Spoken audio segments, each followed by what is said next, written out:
The alarm went off at exactly 5 in the morning. Taman reached over and turned it off before the second beep. He sat up in his small quarters and rubbed his face. Another day at Nexus Station was beginning. Taman was 32 years old and worked as a maintenance engineer. His room was tiny, just big enough for a bed, a desk, and a small bathroom. But he didn't mind. He liked simple things. On the wall, he had one picture of Earth and a calendar. Nothing else. He got dressed in his gray work uniform and filled his large thermos with coffee. Very strong coffee. He drank at least 6 cups every day. The other workers made jokes about it, but Taman didn't care. Coffee helped him think. Nexus Station was huge. It looked like a giant metal ring floating in space near a neutron star. 50,000 people lived there. Well, not all of them were people. Most of them were aliens from different worlds. Humans were rare here. Maybe 500 humans total. Most aliens thought humans were not very special. Taman walked through the quiet hallways toward the reactor section. He liked the early morning shift. Most people were still sleeping. The station was peaceful. He could hear his own footsteps and the soft hum of the machines. He hummed a song from Earth as he walked.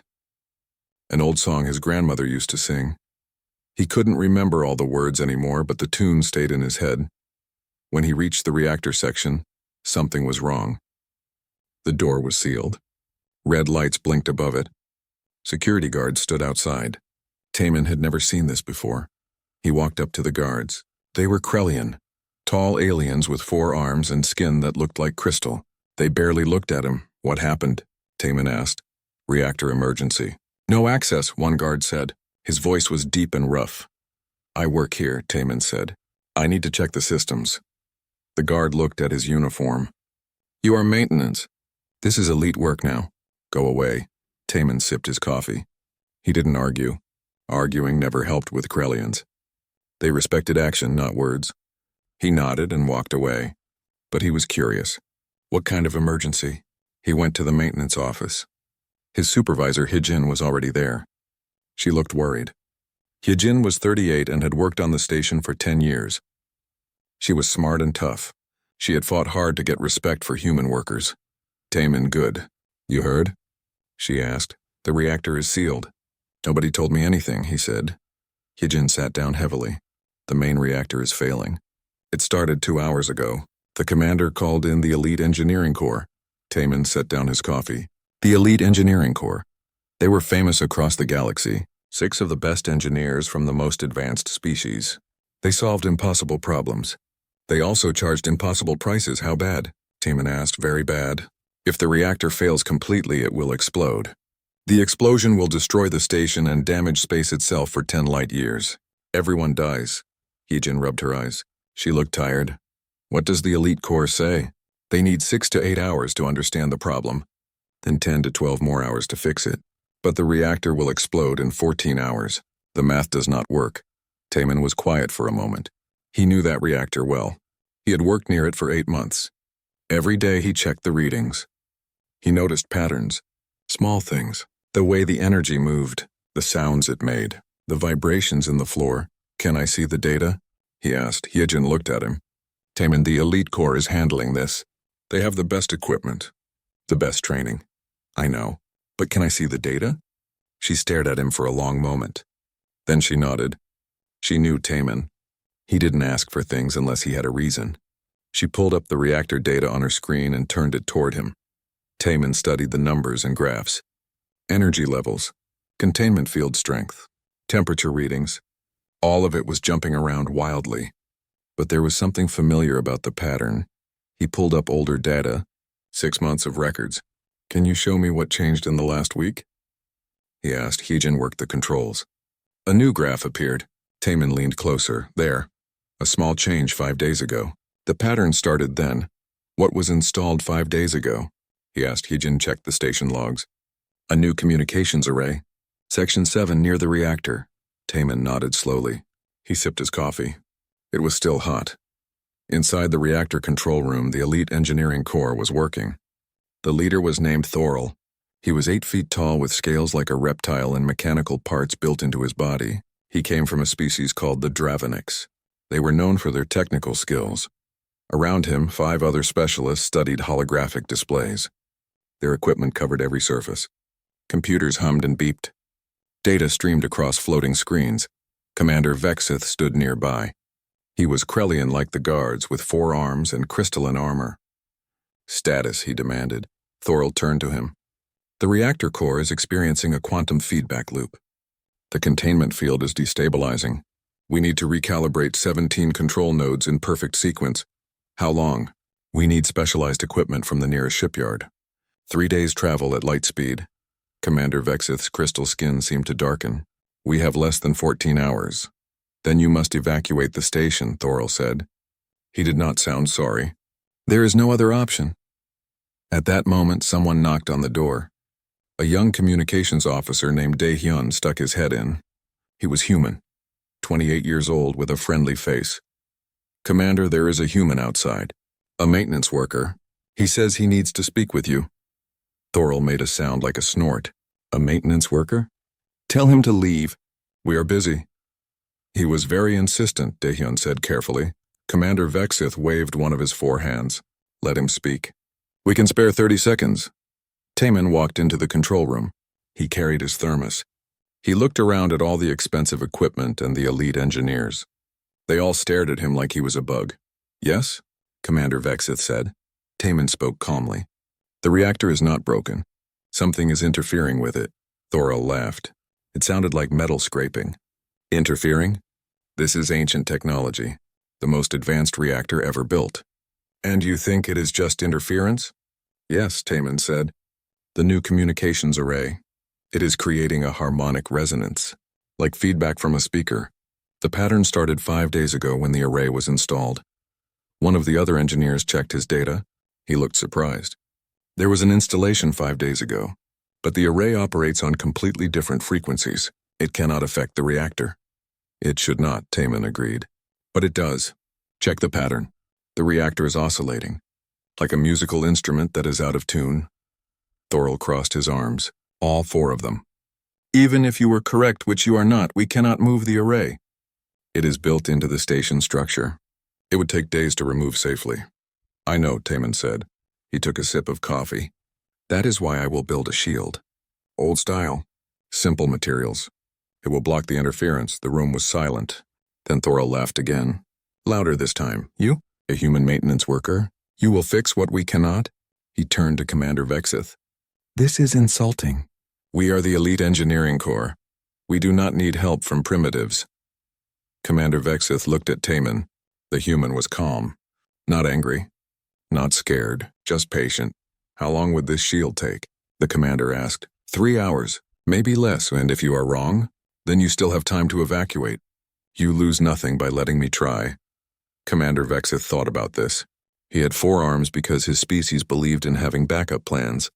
Maybe the human was a backup plan. Do it, he said. But stay out of the elite corps' way. Thoril looked furious. Commander, this is a waste of time. Then it will not matter, Commander Vexith said firmly. Continue your work. Taemin nodded once and left the room. Dae-hyun followed him out. Do you really think you can fix this? Dae-hyun asked quietly. Taemin walked toward the maintenance bay. Yes. Why are you so sure? Taemin stopped and looked at him. Because I listen. The elite corps knows everything about advanced technology. But they forgot how to listen to simple things. The reactor has been telling us what is wrong for 5 days. Everyone was too busy to hear it. He took another sip of coffee and continued walking. Dae-hyun smiled. Maybe this crazy plan would work. And if it did, people would stop treating humans like they were stupid. Taemin had 3 hours to save 50,000 lives. His coffee was still warm. That was a good sign. Taemin went straight to the maintenance bay. It was a large room filled with tools, spare parts, and equipment. Everything had its place. Taemin kept it organized. A messy workspace meant messy thinking. He pulled up the station map on his work tablet. The communications array was in Section 7, about 200 meters from the reactor. Between them was open space, just structural beams and power conduits. That was the problem. No shielding. The array's signal was hitting the reactor directly. Taemin needed materials. Modern shielding would take too long to fabricate. He needed something simple, something old, something that worked with basic physics instead of advanced technology. He thought about Earth. about old factories and power plants. What did they use before fancy force fields? Copper, lead, dense materials that blocked electromagnetic waves. It was primitive. But primitive sometimes meant reliable. The problem was finding those materials on Nexus Station. Everything here was advanced, lightweight, efficient. Nobody used heavy metals anymore except for ballast and cargo containers. Cargo containers. Taman smiled. He knew exactly where to get what he needed. He walked to the lower docking levels. This was where traders and merchants kept their ships. The area smelled like fuel and exotic spices. Aliens of every shape and size moved cargo and made deals. Taman found the ship he was looking for. It belonged to Zilf, a trader from the Wanderer species. Zilf looked like a cloud of gas trapped inside a clear suit. Colors swirled inside the suit when Zilf moved or talked. Taman, the suit speakers made Zilf's voice sound cheerful. You need something. I can always tell. I need thermal insulation. The heavy kind, used for cargo containers that carry hot materials. Zilf's colors shifted to orange. That meant curiosity. That is very specific. Very primitive. Why? The reactor is failing. I need to build a shield. The colors went bright red. Fear. The reactor? Everyone will die. Not if I can help it. Do you have the materials or not? Zilf was quiet for a moment. The colors went pale blue. Thinking. Then they turned green. Agreement. I have 2 pallets. Old stock. Nobody wants heavy materials anymore. But it will cost you. Taman pulled 3 bottles from his work bag. Earth whiskey. Real whiskey, not the synthetic stuff. Will this work?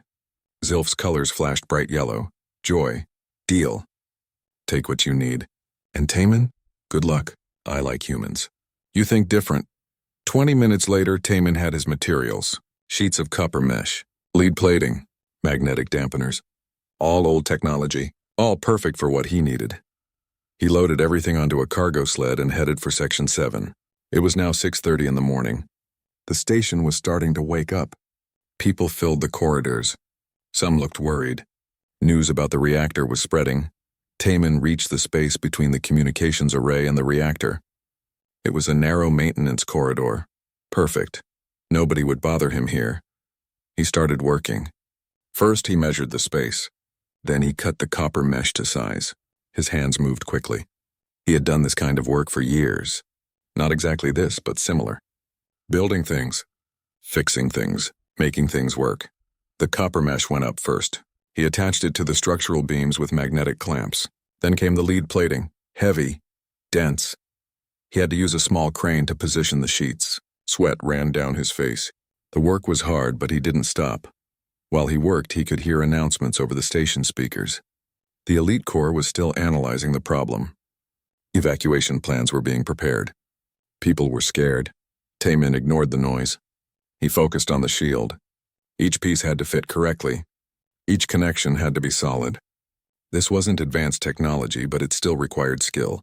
Someone came up behind him. Taman didn't turn around. He knew the footsteps. How is it going? Heejin asked. Good. Almost done. The elite corps says you are wasting time. They say this will not work. Taman tightened a bolt.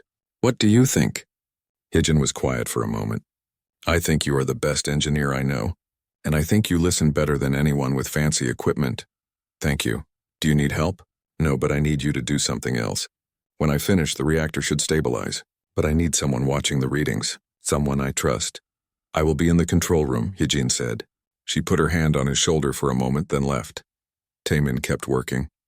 The last piece was the magnetic dampeners. They would smooth out any remaining interference. He positioned them carefully around the shield array. Each one had to be calibrated by hand. It was delicate work. His coffee was empty now. He had been working for 2 hours and 30 minutes. His back hurt. His arms were tired. But the shield was nearly complete. Inside the reactor control room, the elite corps was getting frustrated. They had tried 17 different approaches. Nothing worked. The reactor kept oscillating, getting worse. Thorol slammed his fist on a console. This makes no sense. The physics should work. One of the other engineers spoke up nervously. Perhaps we should consider the humans' theory. About interference. Nonsense, Thorol snapped. Ancient technology does not respond to simple interference. This is a quantum issue. It requires a quantum solution. Commander Vexith stood by the window. He looked tired. He had not slept since the crisis began. How much time do we have? 8 hours. Maybe less, another engineer said. Then start evacuation procedures, the commander ordered. Just then, Hyejin entered the control room. She walked straight to a monitoring station and sat down. The elite corps members looked at her with annoyance. What are you doing here? Thorol demanded. Watching the readings, she said calmly. Someone should. Thorol looked like he wanted to argue, but Commander Vexith raised one hand. Let her stay. In Section 7, Taman placed the final magnetic dampener. He stepped back and looked at his work. The shield array looked crude. It was made from old materials and simple tools. Next to the elegant technology around it, the shield looked like trash, but Taman knew better. Sometimes crude worked, sometimes simple was stronger than complex. He activated the magnetic dampeners. They hummed to life. The copper mesh and lead plating now formed a complete barrier between the communications array and the reactor. In the control room, Hyejin was watching her screen. Numbers scrolled past. Energy readings. Containment field strength. All of it had been jumping wildly for hours. Then something changed. The oscillations slowed. The wild fluctuations smoothed out. The readings began to stabilize. Hyejin stood up. Commander! Everyone turned to look at her screen. The reactor was stabilizing. The cascade failure was stopping. Within seconds, all the readings returned to normal operating levels. The room was silent. Then one engineer whispered, Impossible. Thorol checked his own displays. This cannot be. What happened? Hyejin smiled. The human maintenance worker finished his shield. It appears he was correct. The problem was interference. Thorol's face went dark. Check for errors. This must be a false reading. But there were no errors. The elite engineering corps ran every diagnostic they had. The reactor was stable. Completely stable. The crisis was over. Commander Vexith looked at the time. 2 hours and 45 minutes, he said quietly. The human needed 2 hours and 45 minutes. He turned to Thorol. You estimated 18 to 20 hours. Thorol said nothing. His pride was wounded. The elite engineering corps, the best engineers in the galaxy, had been outperformed by a single human maintenance worker using primitive materials. In Section 7, Taman packed up his tools. The job was done. The shield was working. He checked the time. 7:45 in the morning. He still had time for breakfast before his shift officially started. He picked up his empty thermos and headed to the station cafeteria. He was hungry. Solving problems always made him hungry. Behind him, the crude shield hummed quietly. Copper, lead, and magnets. Old Earth technology. Nothing fancy. Nothing advanced. But it worked perfectly. Sometimes the old ways were the best ways. Sometimes simple was smarter than sophisticated. And sometimes, just sometimes, the galaxy needed to remember that newer did not always mean better. The cafeteria was crowded. People had heard the emergency was over. They were celebrating, laughing, hugging each other. Nobody was going to die today. Taman got his breakfast, toast eggs and fresh coffee. He found a quiet corner table and sat down. He was tired but satisfied. The reactor was stable. That was all that mattered. He had taken 3 bites when Daehyun found him. The young communications officer was excited. His face was red from running. Taman! Everyone is looking for you. You are a hero. Taman swallowed his food. I am not a hero. I just fixed a problem.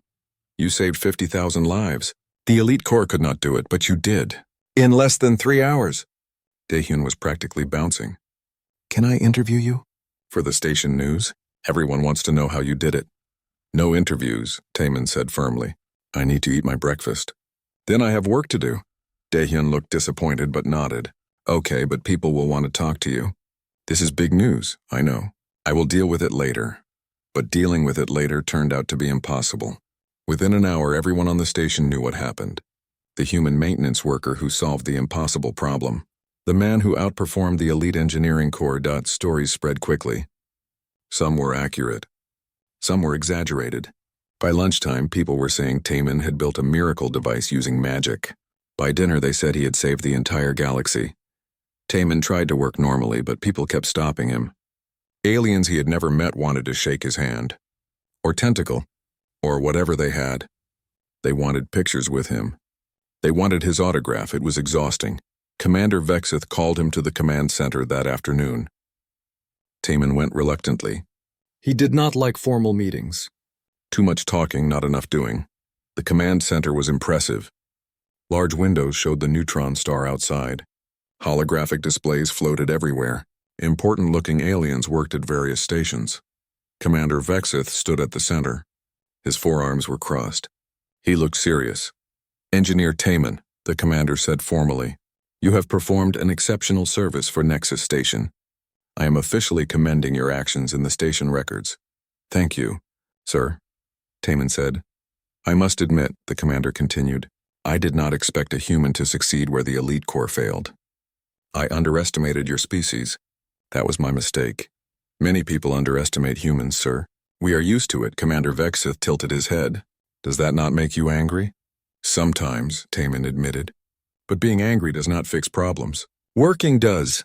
The commander made a sound that might have been a laugh. Practical. I like that. You will receive a bonus in your next payment. Also, if you want a promotion or transfer, I will arrange it. I am happy where I am, sir, but thank you. You do not want advancement? I like fixing things. If I become a supervisor, I will spend all day in meetings. That sounds terrible. This time Commander Vexith definitely laughed. You are an unusual human, Taman. Very well. You may return to your regular duties, but know that my door is open if you change your mind. Taman left the command center feeling relieved. He could go back to normal work. Or so he thought. The problem was that nothing was normal anymore. Other humans on the station treated him differently now. They looked at him with pride. Some even called him a hero for humanity. That made Taman uncomfortable. He did not want to be a symbol. He just wanted to do his job. Alien workers also changed. Some became friendlier. They asked his opinion on technical problems. They invited him to their social gatherings. This was nice but also strange. Yesterday they ignored him. Today they wanted to be his friend. But not everyone was happy. The elite engineering corps was humiliated. They had failed where a simple maintenance worker succeeded. Their reputation was damaged, and they blamed Taman. 3 days after the reactor incident, Taman was working in a maintenance corridor when Thorol found him. The big Dravenix engineer blocked the hallway. His mechanical parts clicked and whirred. Human, Thorol said. His voice was cold. Taman stood up from his work. Engineer Thorol, can I help you? You embarrassed the elite corps. Do you understand what you have done? I fixed a reactor, Taman said calmly. You made us look incompetent. We are the best engineers in the galaxy. We have trained for decades, centuries, and some primitive human with crude tools solved what we could not. Thorol stepped closer. He was very tall, very intimidating. Taman did not step back. He looked up at the angry alien calmly. You are the best engineers, Taman agreed. You know more about advanced technology than I ever will. But you forgot something important. What? Not every problem needs an advanced solution. Sometimes the answer is simple. You were looking for complex quantum fixes. I just listened to what the reactor was telling us. That is an excuse. No, Taman said. It is a different way of thinking. You are not less intelligent than me. You just approached the problem differently. Your training taught you to look for complicated answers. Mine taught me to look for simple ones first. Thorol was quiet for a moment. You think you are so smart, so much better than us. I do not think I am better, Taman said. I think I am different. And that is okay. The galaxy needs all kinds of engineers, not just one kind. Before Thorol could respond, a new voice spoke. The human is correct. They both turned. Dr. Morphina stood nearby. She was Quilari, insect-like with large compound eyes. She was the station's chief science officer and very respected. Doctor, Thorol said stiffly. I have been studying human cognitive patterns, Dr. Morphina said. Her many eyes looked at both of them. Humans evolved as generalists. Most species specialize. They become very good at one thing. But humans remained flexible. They can adapt to many different situations. This gives them unique problem-solving abilities. They are primitives, Thorol said. They are different, Dr. Morphina corrected. And difference is valuable. The elite corps failed because you all thought the same way. You all looked for the same type of solution. Engineer Taman succeeded because he thought differently. This is not a weakness of your team. It is simply a limitation of homogeneous thinking. Thorol's mechanical parts whirred. He was processing this. Finally, he looked at Taman. "You are still primitive," he said, but his voice was less angry now. More thoughtful, Taman shrugged. "Maybe, but my primitive solution worked." Thorol turned and walked away. Dr. Morphina watched him go, then looked at Taman. "He will come around eventually," she said. "His species values honor. Right now his pride is wounded. But he will accept the truth in time." "I hope so," Taman said. "I do not want enemies. I just want to work." "May I ask you something personal?" Dr. Morphina asked. "Sure. Why do you refuse recognition?" "Most beings would want fame after such an achievement." Taman thought about this. "I did not save the station to become famous. I did it because it needed to be done. Fame is uncomfortable. It changes how people see you. I like being just a maintenance worker. Nobody expects much from maintenance workers. That gives me freedom to actually work." Dr. Morphina's eyes seemed to glow with interest. "Fascinating. Your species continues to surprise me. Would you be willing to have coffee sometime? I would like to learn more about human thinking." "Coffee sounds good," Taman agreed. "But no formal interviews or studies. Just conversation." "Agreed. I will contact you." Dr. Morphina left, her movements quick and precise. Taman returned to his work. He was repairing a ventilation system. Simple work, straightforward, nobody was watching. Nobody was asking questions. Just him and the machines. This was what he loved. The quiet moments. The satisfaction of making something work properly. The world did not need grand gestures all the time. Sometimes it just needed someone to fix the small things before they became big problems. That evening, Hyejin found him in the maintenance bay. She looked happy. "Good news," she said. "I received a message from Earth. They are promoting me to Human Affairs Coordinator for the entire sector." Taman smiled. "That is wonderful. You deserve it." "It is because of you," Hyejin said. "What you did proved that humans can compete at the highest levels. Now Earth wants to make sure we get proper opportunities everywhere. Not just here." "I am glad something good came from this," Taman said. "Something good?" Hyejin laughed. "Taman, you changed everything. Humans were seen as useful but not important. Now other stations are requesting human engineers specifically. You opened doors for all of us." Taman had not thought about it that way. He had just fixed a reactor. But apparently it meant more than that to other people. To other humans. "I hope they do not expect all humans to work miracles," he said. "They will not, but they will give us a chance to prove ourselves. That is all we ever wanted." Hyejin left to prepare for her new position. Taman finished organizing his tools and went back to his quarters. It had been a long day. A long week, really. He made fresh coffee and sat at his small desk. Outside his window, the neutron star glowed. Beautiful and deadly at the same time. Like most things in space, Taman thought about everything that happened. The reactor, the elite core, the attention. The changes coming for humans across the galaxy. He hoped people would not make too much of it.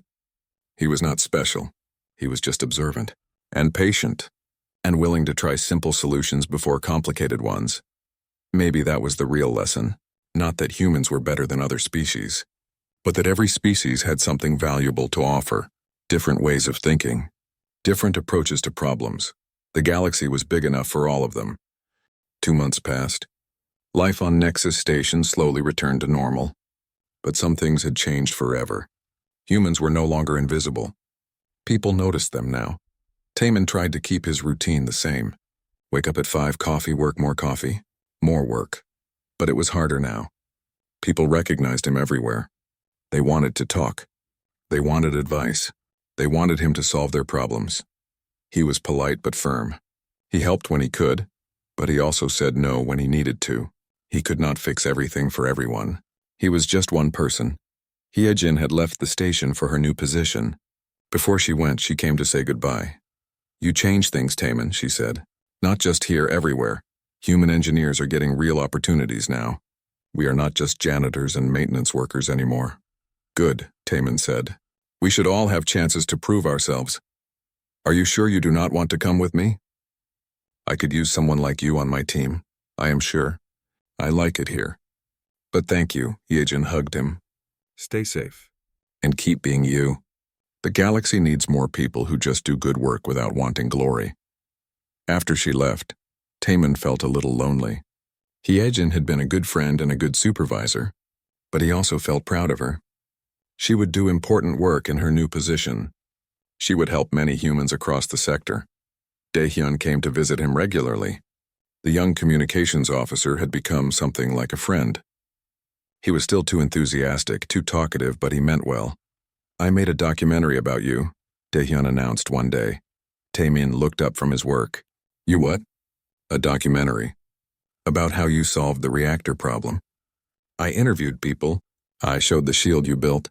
"It is very good." "I told you no interviews. I did not interview you. I interviewed everyone else, but I want to expand it. Make a whole series about human problem solving. Show how humans think differently than other species." Taemin sighed. "Will you leave me alone if I say yes?" "Probably not. But I will be very grateful." "Fine, but no cameras following me around. You can film the work, but not me constantly." Daehyun grinned. "Deal." The documentary series became popular. Aliens across the galaxy watched it. They were fascinated by how humans approached problems, the unconventional thinking, the willingness to try simple solutions, the stubbornness to keep working when others gave up. Some aliens thought it was wonderful. Others thought it was threatening. If humans could outperform elite specialists, what did that mean for everyone else? Dr. Morphina kept her promise. She met with Taemin for coffee regularly. They talked about thinking and problem solving. She was genuinely curious, not just studying him like a specimen. "Your brain is wired for pattern recognition," she explained one day. "Most species evolved to be very good at one type of thinking. Humans evolved to be moderately good at many types. That flexibility is your strength. So we are not smarter, just different." "Exactly. Intelligence is not one thing. It is many things. Humans have a type of intelligence that is undervalued because it is not specialized, but that does not make it less important." Taemin liked talking with Dr. Morphina. She understood things. "What happened with the elite corps?" he asked. "I have not seen them around the station." "They left after the incident." Thorell was very angry. His reputation was damaged. "The whole corps lost clients because of what happened here. I am sorry about that. I did not mean to hurt anyone. You did not hurt them. Their pride hurt them. They could not accept that their way was not the only way." Dr. Morphina paused. "But I think this will be good for them eventually. They needed to learn humility." 3 weeks later, something unexpected happened. Commander Vexith called Taemin to his office. "There is a situation," the commander said. "The Galactic Engineering Council wants to conduct a test." "What kind of test?" "They want to verify your skills. They think the reactor incident might have been luck. So they created a technical challenge. Both you and the elite engineering corps will work on the same problem. Separately, they will compare the results." Taemin frowned. "This sounds like a show." "A competition." "It is," Commander Vexith admitted, "but it is also important. The results will affect how humans are treated across the galaxy. If you succeed again, it proves humans have real abilities. If you fail, some will say the first time was just luck. I do not like being tested like an animal. I understand. But think about other humans. This test will open doors or close them. Your choice affects millions of people." Taemin was quiet for a long moment. He did not want this responsibility. He just wanted to fix things and drink coffee. But the commander was right. Other humans were counting on him even if they did not know it. "I will do it," he said finally. "But I have conditions." "What conditions?" "No cameras. No audience. Just me and the problem. I work better without people watching." "Agreed. Anything else?" "The elite corps gets a fair chance. No tricks, no sabotage. This is not about making them look bad. This is about finding the best solution." Commander Vexith nodded. "You are honorable, Taemin. I will make sure the test is fair." The test was scheduled for 1 week later. The Galactic Engineering Council created a complex technical problem. A power distribution system with multiple failing components. The challenge was to identify the failures and repair them as efficiently as possible. The elite corps would work in a special facility with all their equipment.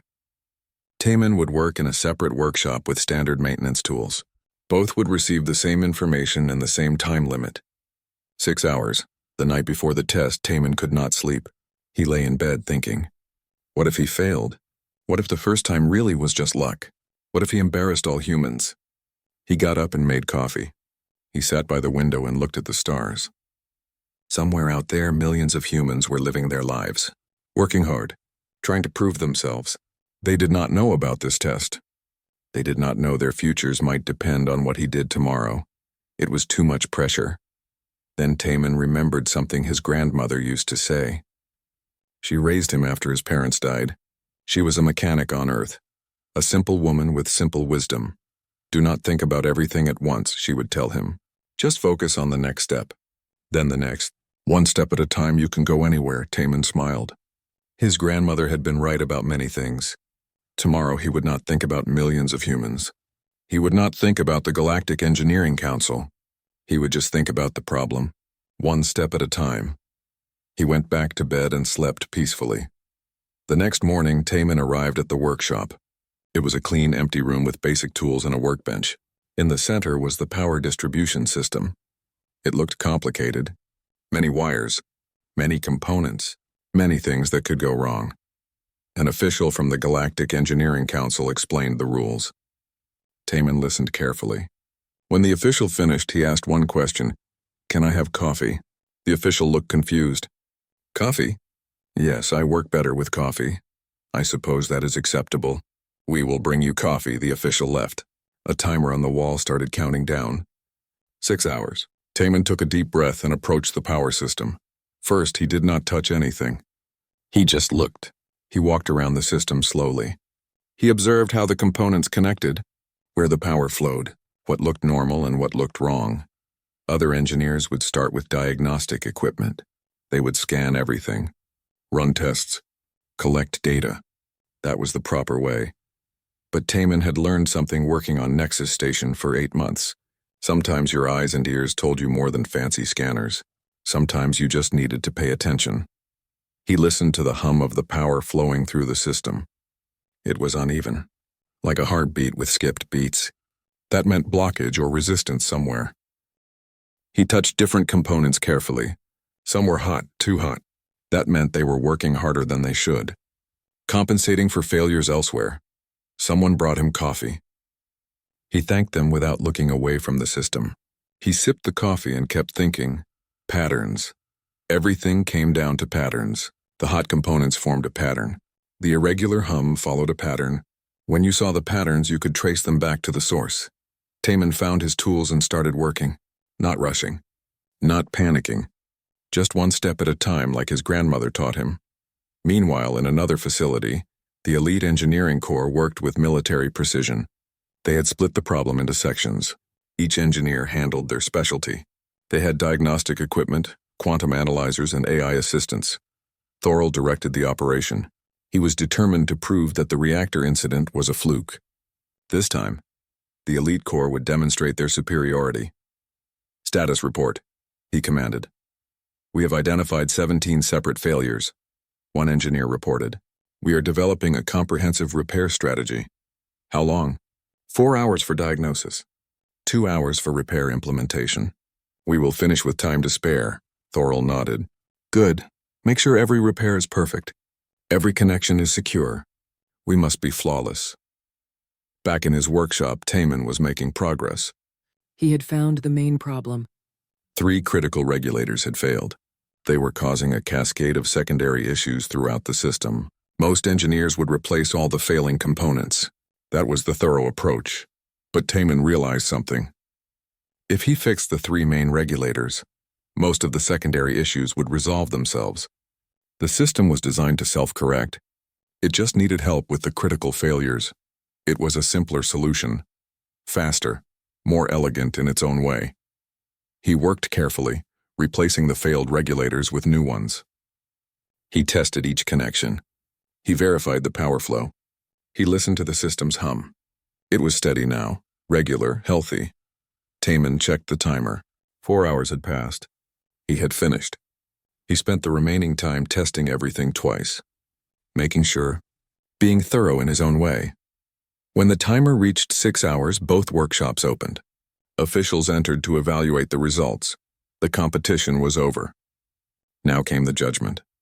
The officials from the Galactic Engineering Council entered both workshops with scanning equipment.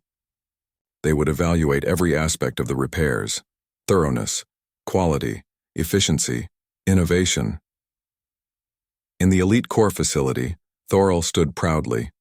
His team had done excellent work. Every failing component had been identified and replaced. The power distribution system looked perfect. New parts, perfect connections, everything measured and verified. Impressive, the lead official said. You have replaced 17 components. All connections are secure. The system is functioning at optimal levels. Time taken, 6 hours exactly. Thorol nodded. Thank you. We are professionals. We know how to do this work correctly. In Taemin's workshop, the officials looked confused. The power system was working. All the readings were perfect. But only 3 components had been replaced. You only changed 3 parts, the lead official said. Yes, Taemin said. Those 3 were the main problems. Everything else was secondary failures caused by those 3. Once I fixed the source, the system corrected itself. The official ran more scans. It was true. The system was stable, completely functional. All the secondary failures had resolved themselves once the main regulators were fixed. Time taken? The official asked. 4 hours. I spent the last 2 hours testing and verifying. The official made notes on his device. He looked thoughtful, maybe troubled. 2 hours later, both teams were brought to a conference room. The Galactic Engineering Council had made their decision. Commander Vexith was there, Dr. Morphina was there. Even Daehyun had somehow gotten permission to attend. The head of the council, an ancient being named Korath, spoke. His species lived for thousands of years. He had seen civilizations rise and fall. We have evaluated both solutions, Korath said. His voice was deep and slow. The elite engineering corps performed flawlessly. Their solution was comprehensive, thorough, and technically perfect. They identified every failure and replaced every failing component. This is exactly what we expected from them. Thorol looked satisfied. This was good. This proved the elite corps was superior. Engineer Taemin took a different approach, Korath continued. He replaced only 3 components. His solution was faster, more efficient, and equally effective. The room was quiet. Everyone waited to hear who won. But that is not all, Korath said. Engineer Taemin identified something we did not anticipate. A flaw in our test design. The power distribution system was designed to self-correct minor issues. Most engineers would not notice this. They would see failures and replace everything. But Taemin understood the system deeply enough to work with its design rather than against it. Thorol spoke up. Are you saying we did something wrong? No, Korath said. You did exactly what we expected. Perfect execution of standard procedures. But Taemin did something we did not expect. He found a better way. In a real emergency, his approach would save time and resources. It would also reveal design flaws that could cause problems later. Thorol's mechanical parts whirred. He was processing this. It was not a clear victory for either side. Both solutions worked. But they were different in important ways, so who wins?